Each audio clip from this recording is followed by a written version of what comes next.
year were you born in, Mr. Shenton? 1892, Where?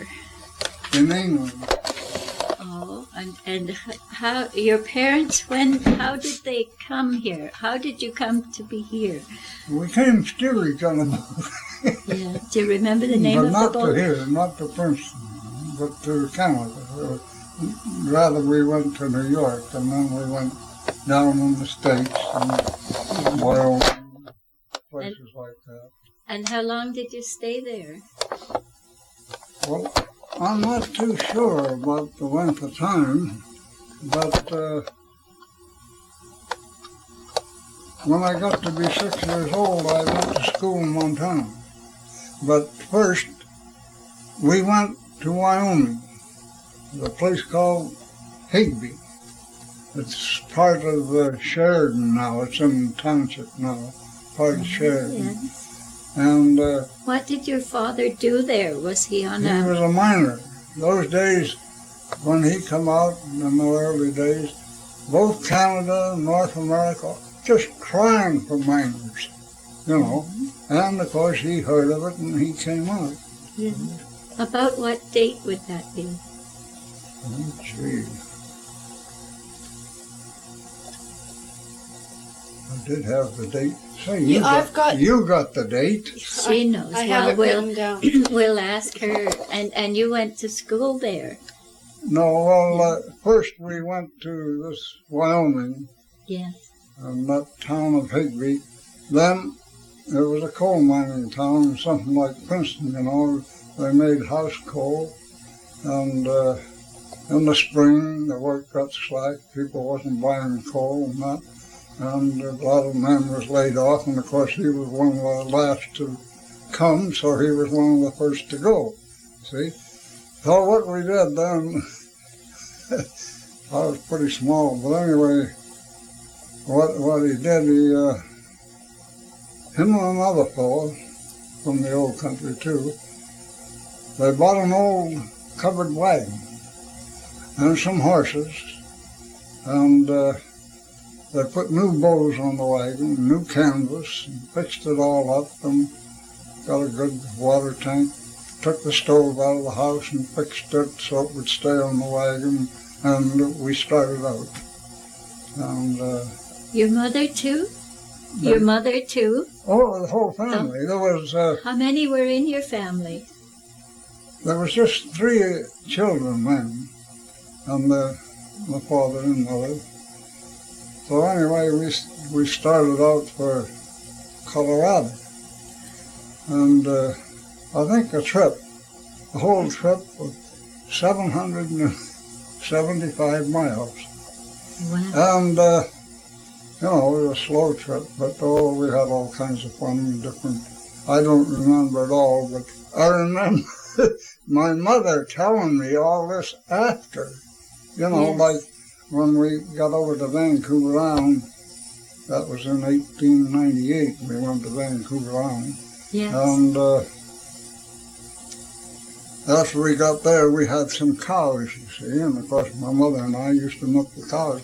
And when we was working in the barn or cleaning up, she said, oh, that reminds me of when we were in so-and-so, you know. Yes. And she'd tell me all She'd about tell it. you all Well, about it. That's her memory that I'm speaking, not mine. No, no. The only memory I got was more of, well, it was in Rawlins, Montana. I remember that. Something outstanding That would strike you. happened, then I remember. Were a lot of people moving about then? Were there a lot yes, of there people was going? always somebody on the road. And they would travel the same way with wagons. Yeah, would they were going back and forth. Horses and buggies. They'll have them in the horse days. Yes. Oh, How many horses did you have? We had 4 to start out with. Then we got down into southern Wyoming and we exchanged the team for something. I just forgot what it was. Then we had 2 horses pulling the wagon and a saddle horse. Oh, yes. See, of course we got down into Colorado and somebody stole the saddle. Did you see any Indians there? Were there still Indians? Oh, there was Indians all over. You know, well, it was the same as BC when I first came. There was Indians everywhere. No matter how you were traveling or where you were going, there was always an Indian. You'd meet one somewhere. Yes. And there was one place where we was, I think that was in Wyoming. You see, Indians used to camp in places, especially where there was water. Yes. See, alongside a creek or a river, and wherever they camped, you know, sometimes strangers like us, we went in and camped where they were. Next morning we all, well, a couple of days after, we were all lousy. We all got lousy. Oh. And of course, my mother, she didn't know what to do at first, and then she cut all our hair off.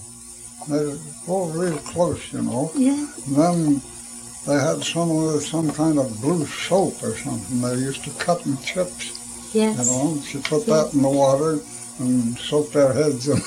Oh. Made us bath in it. But yes. we got out of that place in a hurry, I'll tell you. That was a camp, was it? An Indian yeah, it was a camp. That was in Wyoming, too. And how were they dressed? Were they still wearing leather jackets and things that they had made themselves? Most of the Indians were all buckskin. Some only had a buckskin jacket and little shorts, you know, or something like that. But they must have been beautiful. The riders used to wear a lot of chaps and things like that, you know. Yes. But some of them still hung on to their feathers, too. Oh. They was all wearing buckskin at that time. They didn't like the white man, so I couldn't blame them. Well, it was a time of change for them, wasn't it? Oh, it was. Well, the homes were broke up and they were shipped out to Georgia, and, you know, all those, even the biggest of Indians, after they surrendered, they were taken away and shipped into camps. And then years later, they were brought back to their home country. To a reservation. But, and what did you do when you got to Wyoming?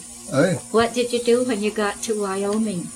Oh, we just kept going through Wyoming.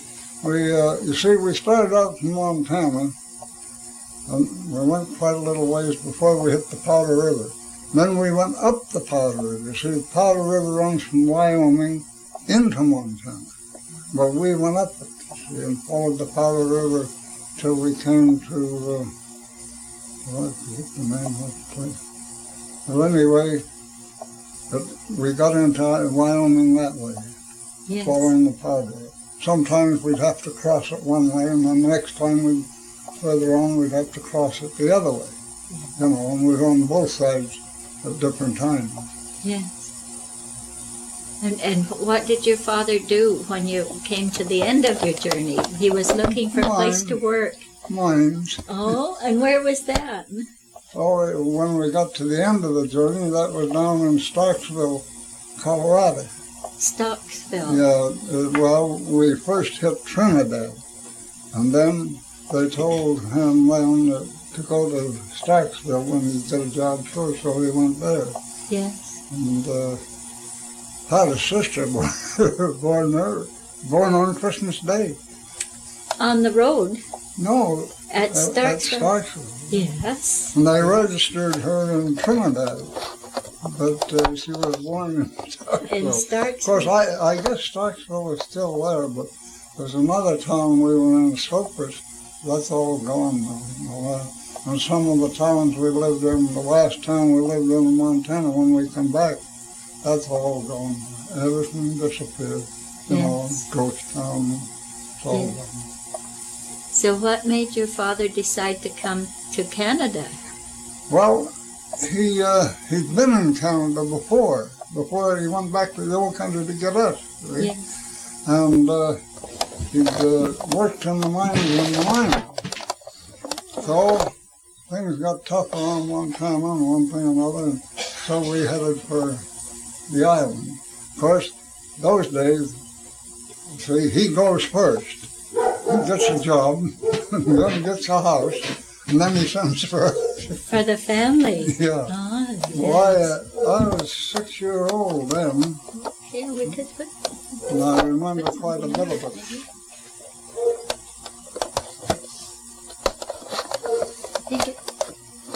That's good. You were 6 years old when you got to Nanaimo. No, I was 6 before. I don't know what age I was when I hit Nanaimo, but it was about the same year somewhere. Yes. See, I started school one time. Yes. Well, it was a coal mine in Nanaimo, wasn't it? Oh, coal mine. Yeah. You never seen anything like the Pacific Coast. Every boat on the coast that runs on oil or diesel now had to go to Nanaimo to get coal, or they wouldn't go anywhere. It must have been a very busy place. Busy. The commercial street in Nanaimo, it's about a mile long, maybe a little more. There was 23 saloons on that street. Oh, well. Didn't Auntie Ann pack a shotgun with her or a dog or something when she went downtown in Nanaimo past the saloons? We had a dog. We picked up a dog on the road going down. Yes. A shepherd dog, you know. Yes. A real good one, too. And, of course, there was always a gun. The fellow that traveled with us, he had a gun. The father had a gun. And if it wasn't for the gun, we'd have starved to death. Oh, they hunted on the way. Oh, yeah, you had to get your own meat and everything else, wild turkeys and old sage hens and things like that. Mm-hmm. Boy, and somebody once in a while, a wagon would be coming back our way and they just shot a deer and then, hey, here's a hind quarter. You know, well, they had some deer. Yes, I guess people shared quite a bit. Oh, yeah. Of course, then you didn't have to have a license to carry a gun. You didn't have to have a license to go hunting because the game would run up and knock you down anyway. I guess so. Yes, I guess so. You wouldn't see any. You wouldn't see any very big game, would you? Not if you were traveling along the deer road. and elk and things like that. But the buffalo had all gone. I've seen places when I was a kid where the bones would be stretched out, you know. Yes, but all dried up. But the animals were gone. Yeah, the buffalo were all gone. Oh, yes. And there's one place in Wyoming where Buffalo Bill and the chief of the Cheyennes, Yellow Hand they call him, they fought it out over buffalo. See, Buffalo Bill was shooting game for the United States Army, and it was all buffalo. See, and they get the robes for making clothes and blankets and stuff like that. See? Well, the Indians met him one time. So this chief challenged him. Buffalo Bill killed him. Oh, I remember that place.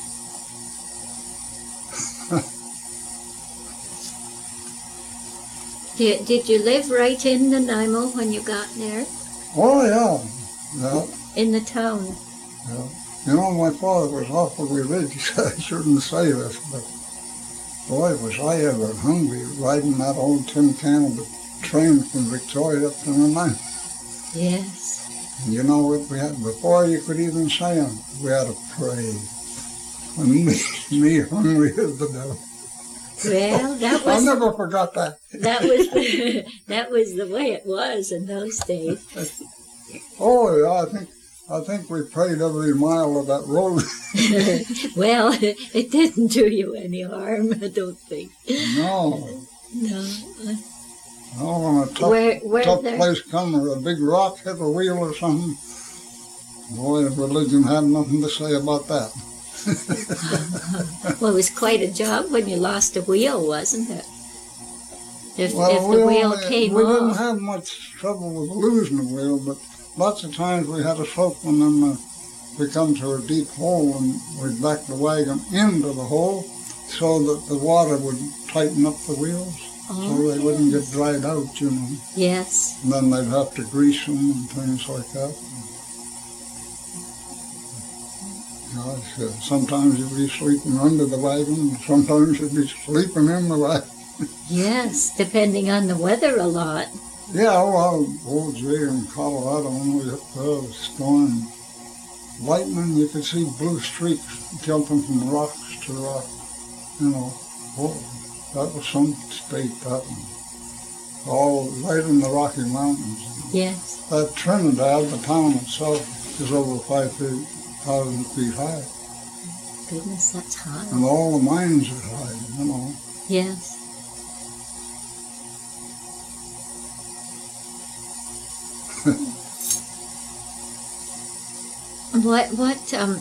What did your father actually do in the mine?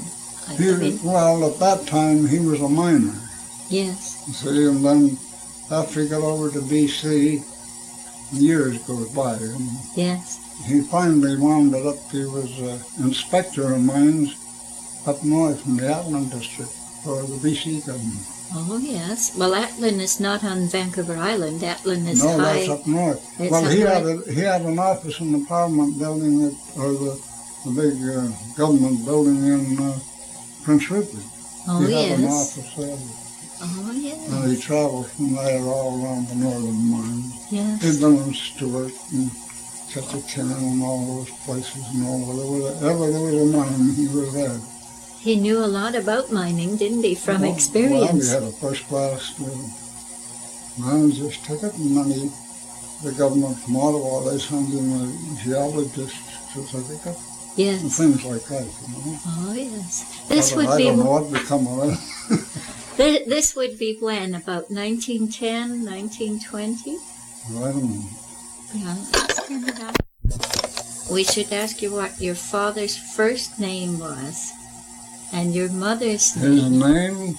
His name was Thomas James. Thomas James. So, and your mother's name was what? What do you call them? Or Sally, what's that? Sarah. Sarah. But Sarah Ann Jones was her maiden name. And they called her Sally. Yeah.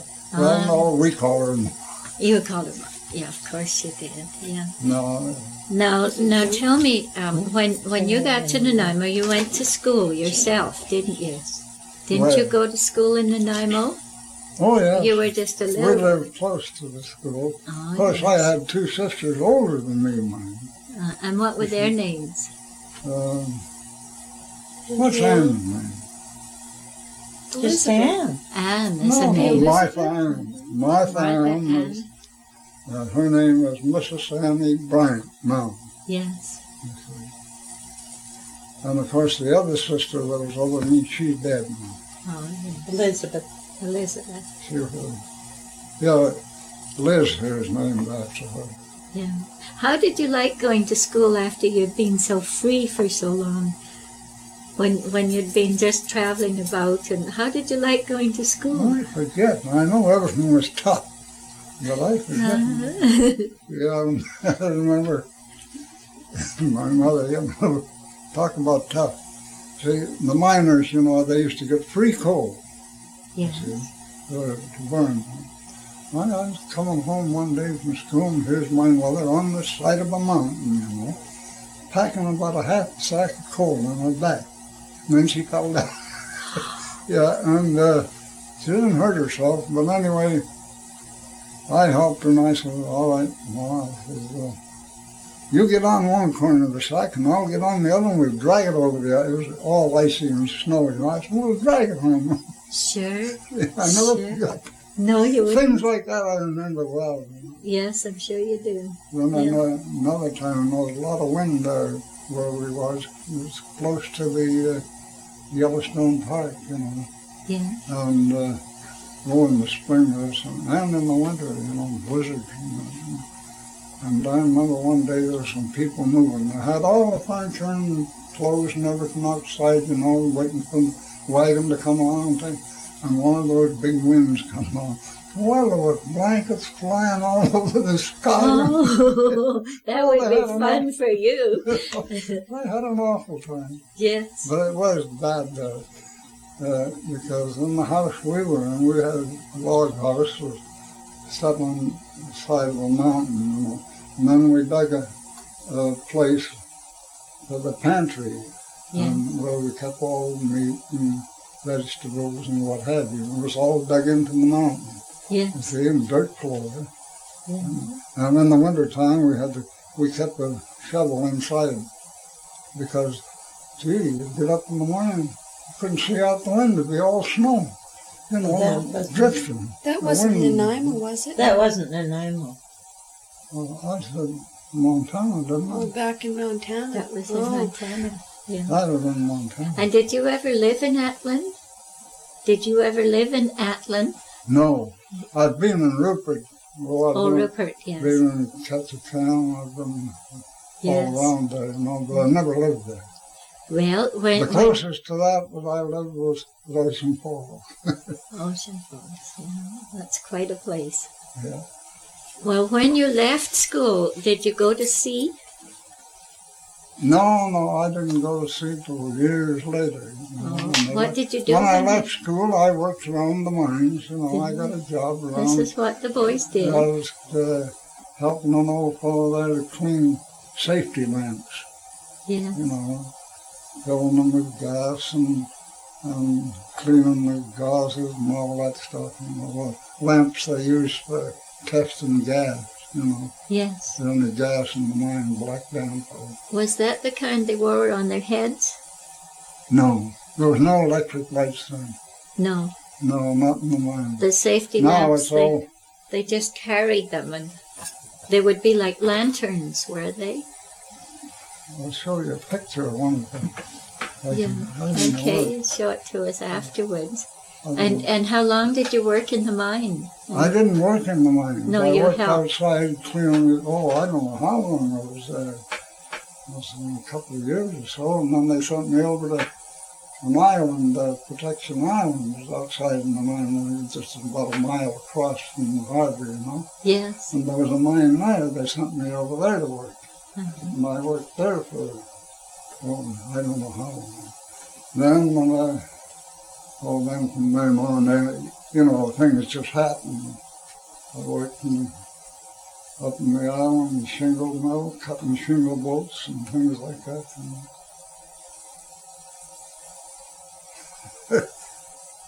I'll never forget that place at Manry's Bay. The bunkhouse. You could see through the walls in a big crack like that. Well, it must have been wet sometimes. Oh, rained every once in a while, cold. And we used to go to the mine, and get a half a bale of hay or something to bring over for our mattress, You Yeah. carried your own blankets. Oh, They didn't you supply didn't them. have sheets on your bed like they do now, No. Oh, what you doing? You carried the blanket. There was a bunch of Indians there. This big Indian, he was called Qualican Jim.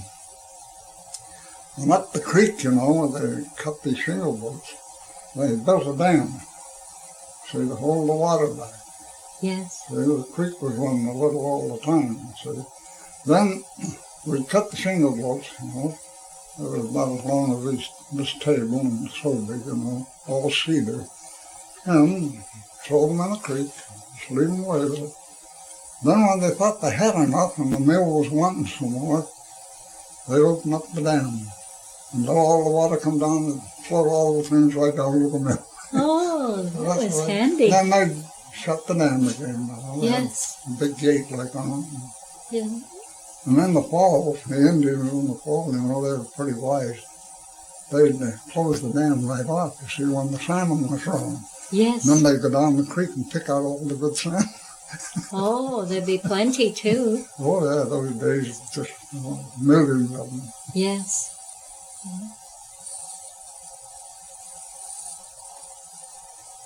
And where did you work after that? Oh, she wants my whole life history. Yes, yeah, we want to know what you did next. Where did I work? You tell me. Well, you went to Vancouver, remember? Oh, Remember when you went across to That Vancouver? was way before that. I'll tell you one time, there was a fellow come to mine and I was just bumming around, out of a job. And, hey, Art, what do you say we go up beyond? Sure, So we walked out to a place called East Wellington. Yes. And then we waited for the train. All the big shots. I was going to climb on the train and beat my way, you know. Yes. Gee, I made a run up the tender, and I heard the fireman say, "Get out of there, you!" So I didn't get on it. And we walked all the way to Pikesville. Oh, that was quite a walk. Yeah. And anyway, we got to Pikesville, and he was a painter, and a good one, too, you know. And God, I couldn't paint nothing. Not at that time. I was just a kid. And anyhow, the painter says, he looked at me and says, "You done any painting?" I was, "Oh, a little bit, you know." I wasn't going to say it. "All right," he said. "Say," he says, "I'm going to see now." He says, "Come on with me. He's going to find out that I was a painter." Yes. Took me a big hotel, a great big hotel in Pikesville, you know. It's a big summer resort. Yes. And, gee, they had a bar there, you know, and it was all lovely ceiling, you know, designs. He says, "You get up and paint that ceiling, will you?" "Oh, sure. I'll get some scaffolding in my hands." "Oh," I said, "for God's sake, come down." He said, "You little painter." Yeah, that was that was But then- difficult, though. And he said, "But I got a job for you just the same." I said, "Where?" He goes, "See that big new garage up there?" And in those days, you know, they shingled all outside the buildings like a garage, you know, with cedar shingle. He says, "I got a barrel of stain." He says, "You stain that." Well, I worked quite a while on You that, could do know. that, all And then right. when I got off that, I told the name of Fraser. They built a home there. Another man by the name of Mooney. They had a big contracts opening up Pelican Beach, you know. Yes. And the one house there, Mooney's house, is where the Queen goes and stays, you know, once in a while. Well, that was all trees when I was there. So there was a fellow, they had a fellow from Vancouver, a straw buck. "Hey, Ted," he says, "Can you drive a team?" I said, "Right down my alley, driving a team." Yes. $50 a month and board. That was quite that a was bit. big money then. Yes. One day my partner, he was a half-breed, he come over, "Hart," he says, "let's take a walk over by the hotel. There's a big golf course there, all laid out for us, full of places." I said, "What for?" He said, "I want to show you something." Well, goes over, and here's a guy with the golf stick in it. And I said, "What are they doing?" He says, "I don't know." He said, "But you watch." He hit that ball, and I see it going, you know. And we talked it over. "What do you know about that?" "Oh," he says, "I think they're crazy." He says, "First time we ever seen golf." Is that right? Yeah. Never knew what it was. Never heard of it. No. Oh. He must have wondered what it was all about. Wondering. It didn't take long to find out. Those guys that come out there with those 4 pluses on, you know, and Yes. a bag of sticks, and boy, there'd be balls flying all over the place. We got used to it. So that was that.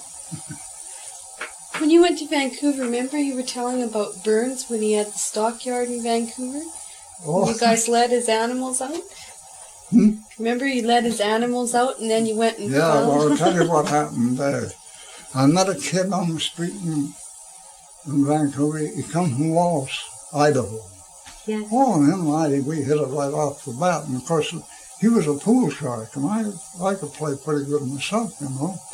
And of course, I had a place to sleep, and he didn't have one to sleep. So I told him, I said, "I'm sleeping in the barn." I said, "Up there," I said, "I know the fellow's brother." And it was the chocolate almond chocolate company. Mm-hmm. And he says, "Just clean out the barn," and says, "You can sniff." I said, "Well, I'll tell you what we'll do." I said, "I'll ask him." "Oh, sure," he says, "You got a mate." He says, "Bring him up here." So next one. Then one day, we were down at the wharf. We used to go down and look for jobs, you know, too. Gee, some of them was tough, like loading cement off of, wheeling cement was one of those things. Me, a kid, brand new clothes, oh, I bet I looked like hell. Well, anyway, we were down there, and this kid, he knew more about things than I did, Oh, I guess he spotted a sheep inside a pen, underneath the building. He said, let's go over here. I said, okay. Well, he goes over, and here's the sheep, right? And I said, well, what's about it? I couldn't see nothing about it. It looked funny. It's just a sheep. Yes. He said, wait a minute. Just take a look. So then what happened? After he talked, he says, you watch, if there's a policeman. I there's nothing coming. I don't see anybody. Okay. He opens the gate and lets the sheep out. Well, it took across those CPI tracks, right in town there. And he's going right after it, and I don't know what it's even all about. I'm pushing, gee, I better go and help him, Yes. We chased that thing right up on Granville Street, past the old post office and the CPI building, right up the street, and it ran into an alley. And by golly, we cornered it and brought it back, Well, when we got back, there was one of Pat Burns's men there, and the sheep belonged to Pat Burns, and there was a CPR policeman. Yes. So the policeman says, well, he says, you've done a good job, boys. He says, lock her up again. Well, gosh, he says, well, he was asking us how it got out, I never said a word. No. And anyway, just then, one of the Pat Burns's drivers come down with a truck, and he says, well, we're just thinking about getting away from that policeman, And he says, you kids, he says, you want it up in the office. He says, old Pat's up there. The only time I ever seen old Pat Burns. Went up there and up in the elevator, and walked into the office. There he was. Well, he says, you the boys that got that sheep? Yeah, he gave us $1 a piece. Oh, wow. Oh, no. Yeah. Oh, man. That Pat Burns never was in Princeton, was he? No, he had a store. He had a shop. The shop was just a branch of his. In Vancouver, they had a big building, Yes. If you remember, well, I don't know whether you know or not, but one time the CPR tracks used to go right across there. Mm-hmm. Well, that building, this side of those tracks, I don't know, it was about 5 or 6 stories high. That belonged to Pat Burns. That's for Vancouver. Yeah. And did he give you a job after that? Or you could get a job there anytime if you wanted, and a place to sleep too, Yeah. I'll tell you why. Behind there on Pender Street, you see, he had a great big stable for all the horses, the delivery horses, little carts that take the meat out to cut them. And you could walk in there and just say the quitting time, and just ask for a job. Oh, you want to stay overnight? Yeah, well, sure, fine. But you cleaned that guy's horse and his stall, have a harness ready for him when he come in the morning. Yeah, you earned your either night. cleaning the barn or you'd be cleaning the harness, Yes, yeah. Between sleeps. Yeah. So where did you go from Vancouver? I don't know where I went at the time. Didn't you go up to you and this other guy were going to go somewhere, to the Calgary Stampede or something, and you ended up... Me and a fellow by the name of Bill Martin. We started out for the first, that was 1912. Yes. The first stampede in Calgary, where everybody was going. Of course, we had no money, only a few dollars. So he said, I'll tell you, Art. He said, what we'll do? I got my grip and everything closed. Oh, I was going to go big.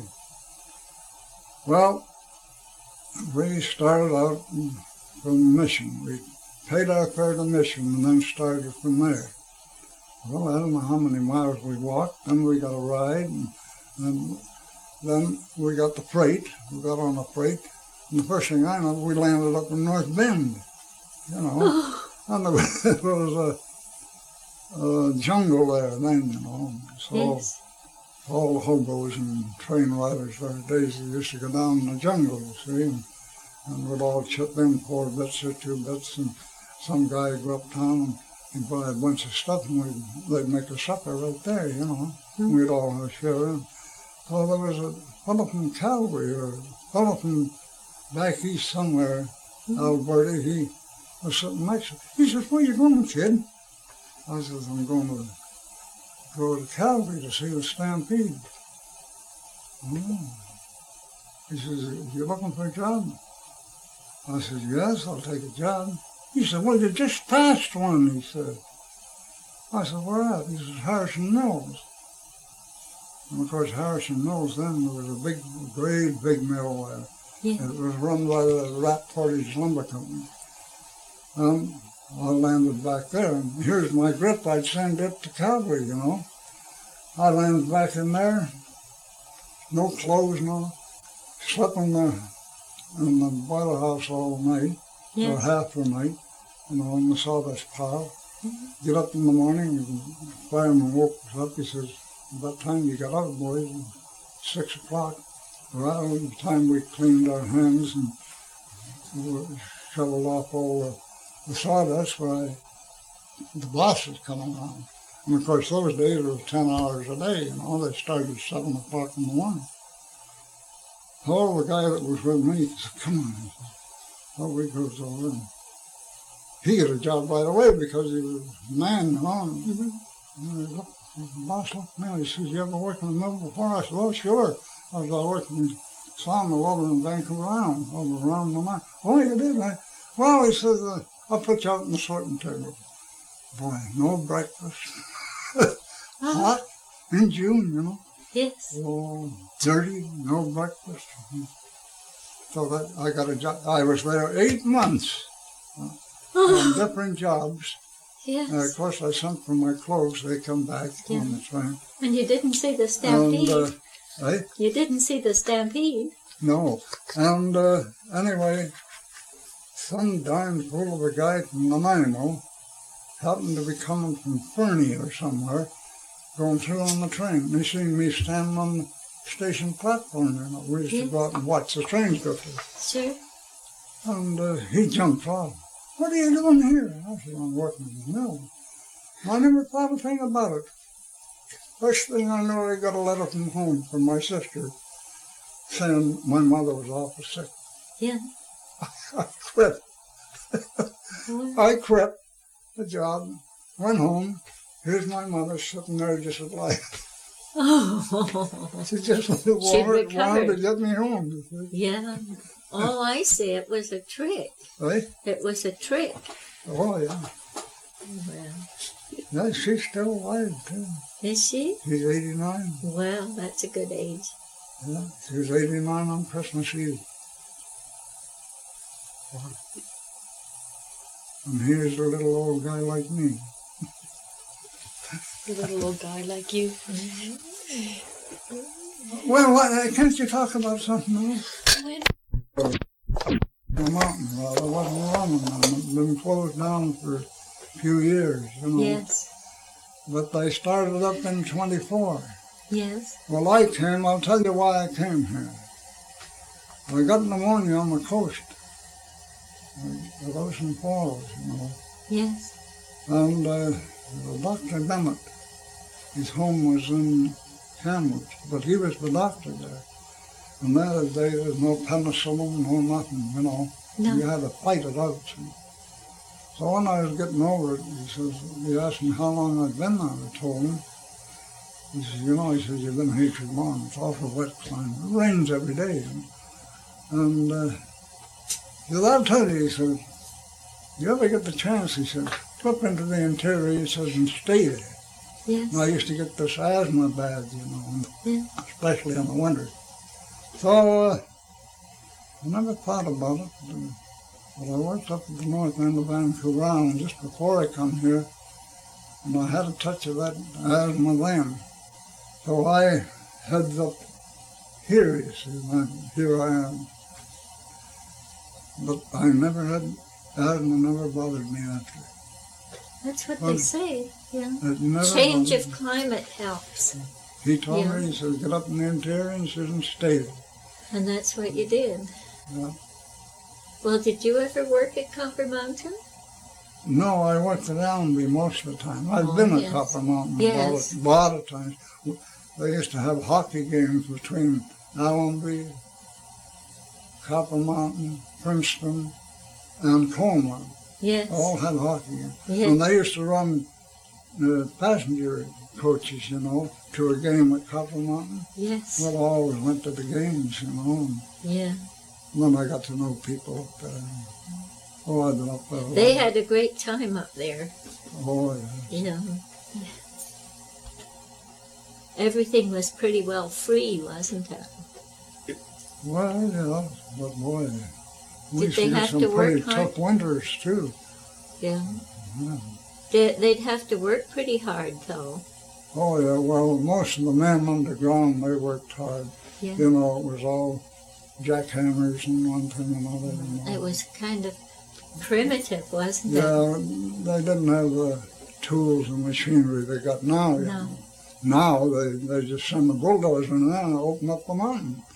You know, In those days, you hacked it those out. days you had to make a tunnel and go in there. Yes. What was it like inside the mine? Was it hot or was it cold? No, you see, they had to ventilate the mine. Yes. Like, especially when after they fired a shot or Yes. two, you know, powder, to get the smoke out quick and get Yes. fresh air in for the men to breathe. Yeah. And how did they do that? Oh, they had fans, big fans. Oh. They either run by steam or something else. Yes. Mostly steam. So then it would be quite cool then. Yeah, it'd be fairly cool. Yes. But then underground, you wouldn't notice the winter like you do outside. You wouldn't see the snow. No, that's right. That's right. Well, it was the same in the coal mines here. You know, Yeah. like the old tool mine, Wilson mine, all of them. They were all ventilated. You Yes. got to have ventilation.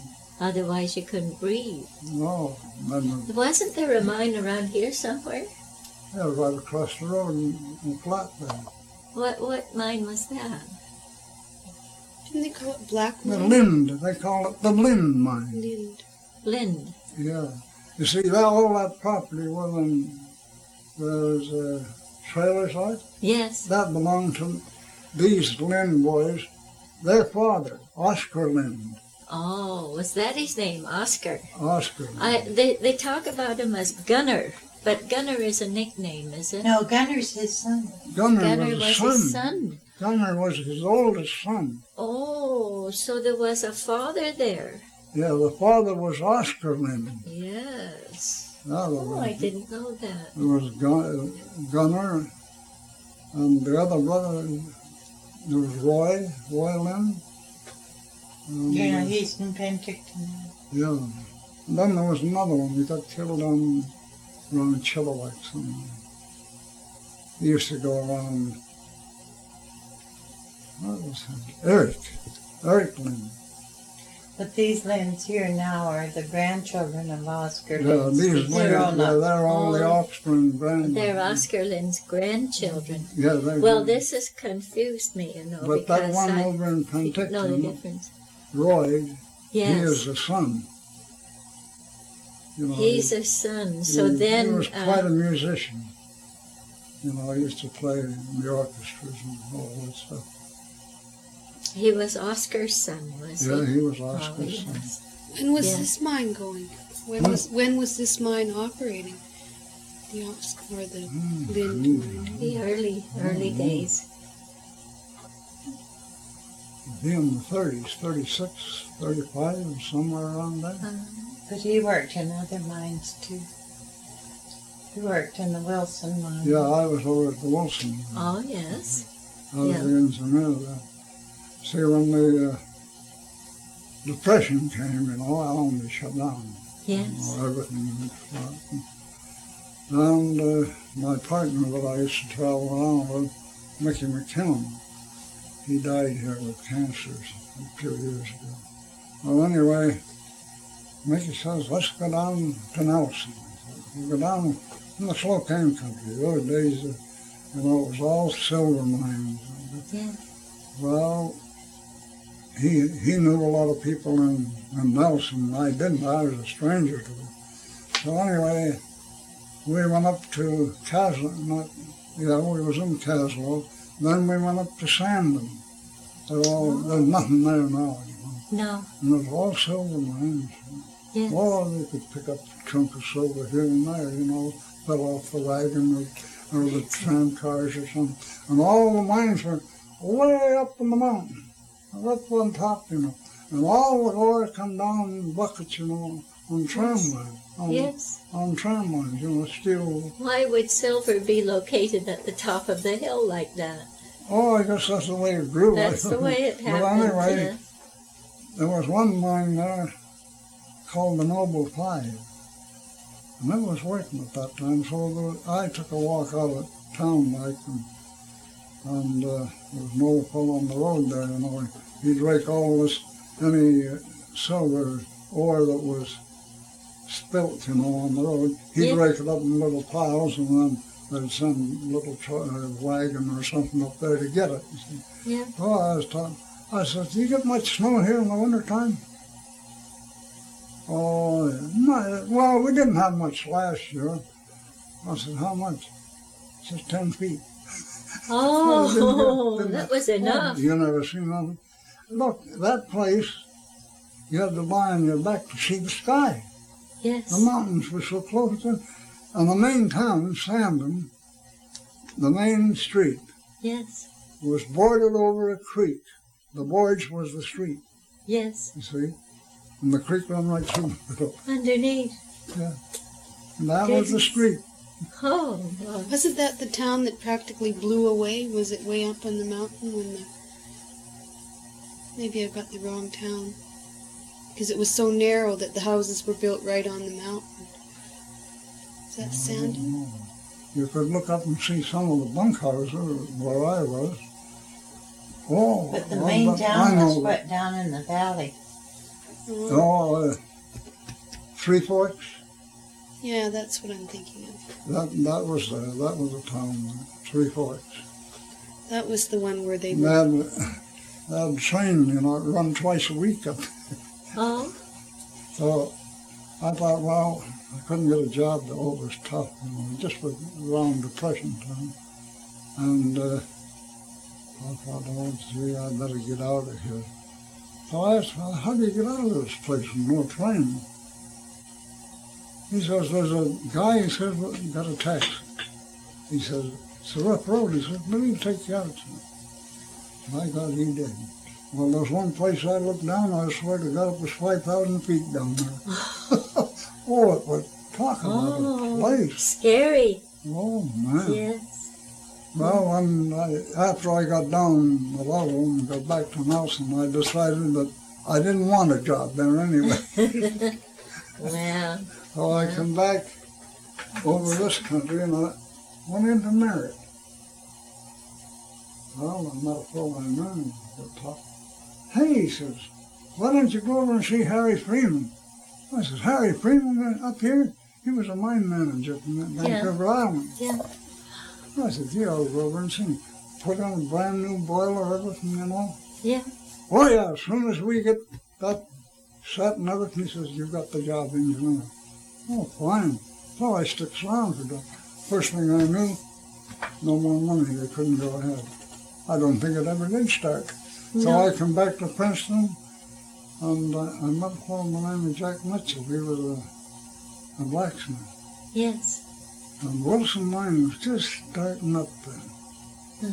He said, why don't you go out and see him? I don't know. Sure, come to work the next day. Wow. I was I don't know, 7, 8 years, I guess. Yeah. So you got through the Depression all right. You got through the Depression all right. Oh, no, there was times when it was a little tough, When it too. was tough, yeah. Oh, yeah. Were you here when they had the riot, when the The men went on strike and they had the riot. Yeah, I was here then. Oh. They shut the mine that I was at. They shut it down. But the trouble was right here on this old mine road. Was it? What was wrong? You know where the old mine road is, right? Oh, that old road that goes up there. Yeah, Yeah. it goes that way. Yeah. Instead of going, it Uh-huh. goes up that way. Yeah. It used to go up that way. That's where the trouble started. Well, what was the matter? What was the Well, trouble? I'll tell you, those days when miners or anything like that went on strike, the first thing the government did was send in a bunch of Mounties or something. Yes. Well, those was provincial policemen that time, Yes. see, before the... They weren't Mounties. Mounties. And they sent a bunch of them in with horses. And of course, the men were lined along the road in case somebody was going to go and scab at the mine, you know. Mm-hmm. Oh, boy, those policemen started driving them around and running at them with the horses, and then trouble started. Yes. There was a man called Evans came in. Do you Yeah. remember him? Yeah, I remember Evans. Yeah. Bob Evans, his name. He was an organizer, wasn't he? Yeah, I don't know. He was a big He shot was- organizer. Yeah, not a big shot. No? He didn't belong to any union. You Oh. see, he was a carpenter. Yes. And he organized this business himself, Oh. you see. And so, anyway, there's a bunch of the boys in town here. Old Buck was one. Old Buck was the guy that grabbed me. They decided they were going to put Evans out of business. Yes. So they bought him a ticket to Vancouver on the train. Train used to run. But they took him to Colmont or somewhere and put him on the train Yeah. and told him not to come back. So he had no choice. But he was he a workman? Was he a man who was working? He never here? worked here. No, that's No, what he I was a thought carpenter. too. That's what I thought too. But then some people went to jail at that time, didn't they? Oh, yeah, well, of course, man, there was a lot of things that wasn't right. Mm-hmm. You know what I mean? Now, there was men in town, businessmen, Yes. see, Yeah. young men. They were young men. Oh, yes. So Danny Crater's father was standing at the bridge over there, not hurting anybody. No. 3 or 4 of those guys just beat him up right there.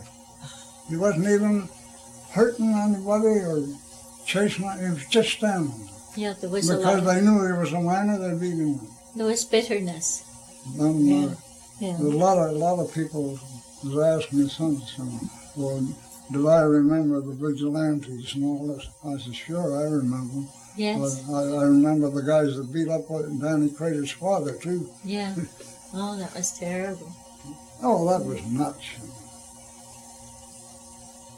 But things were really hard then. It was hard then. The hours were Yeah, long. long. The pay was low.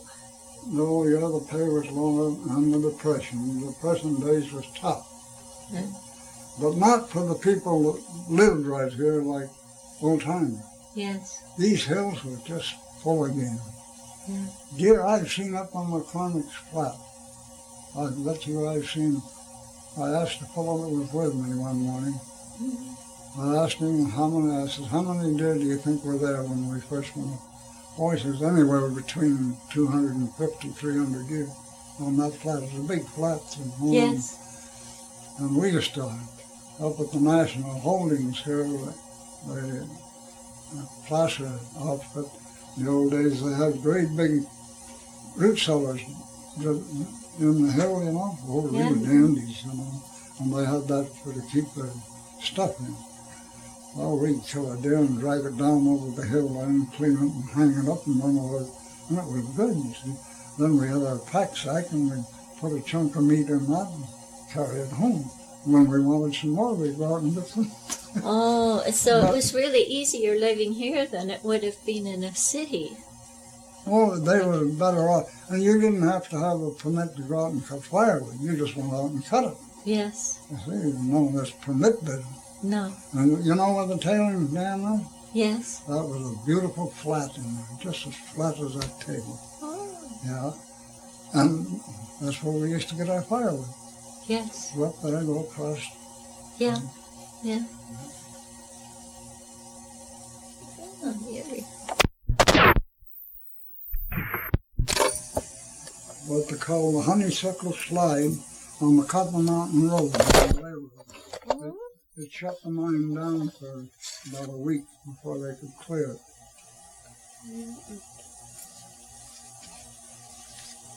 Where the railway is. Here's a ice it's jam quite a on the slide. old Headley Road. Oh, that's what I wanted to see. Gold Wiggin was telling us about the dam at Headley.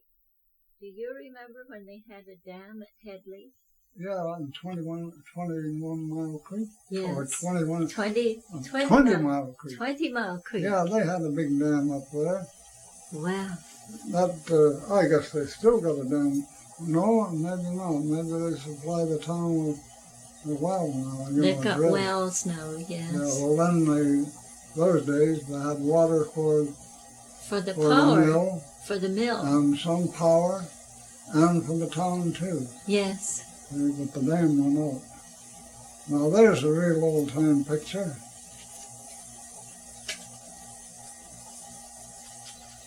What are they doing? Are they cutting ice? Yeah, look at it. On what lake would that be? Well, that's no lake, that's a river. That's the Smokeman River. Oh, and they cut the ice to use. Well, before they had refrigerators, you see, Yes. they cut the ice, and then with the team of horses and the sled, they'd haul it down the river Yes. to where they wanted it. See. Yeah. That is the stem wells. Well. And some of it they kept from winter to summer, didn't they? Yeah, Did they well, keep it in a cave or something? No, they pile sawdust over it, so many feet of sawdust.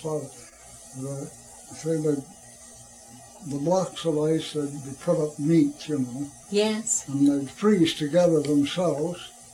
Then they'd get loads of sawdust Yes. and put over the whole thing. And And that it kept also, they used to have, you know, that car parking place behind the hotel.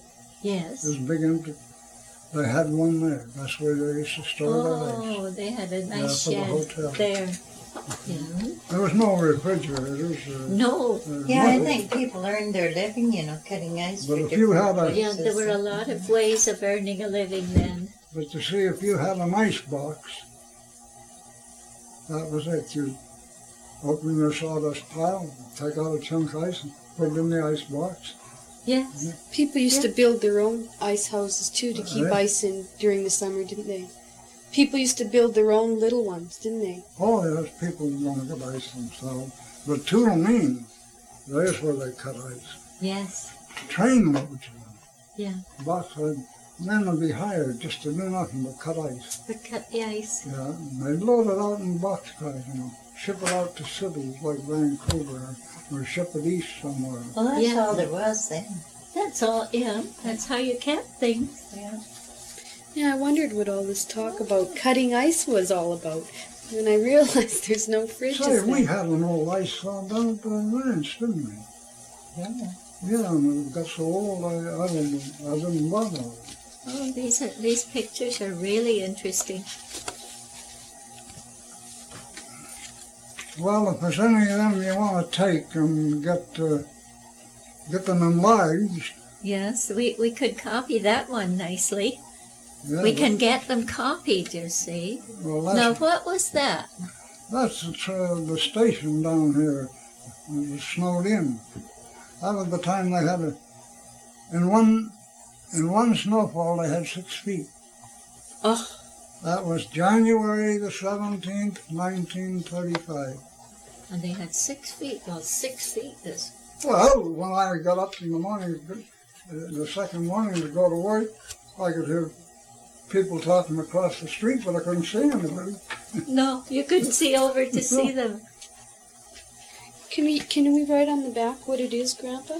Well, This Well, is the tipple?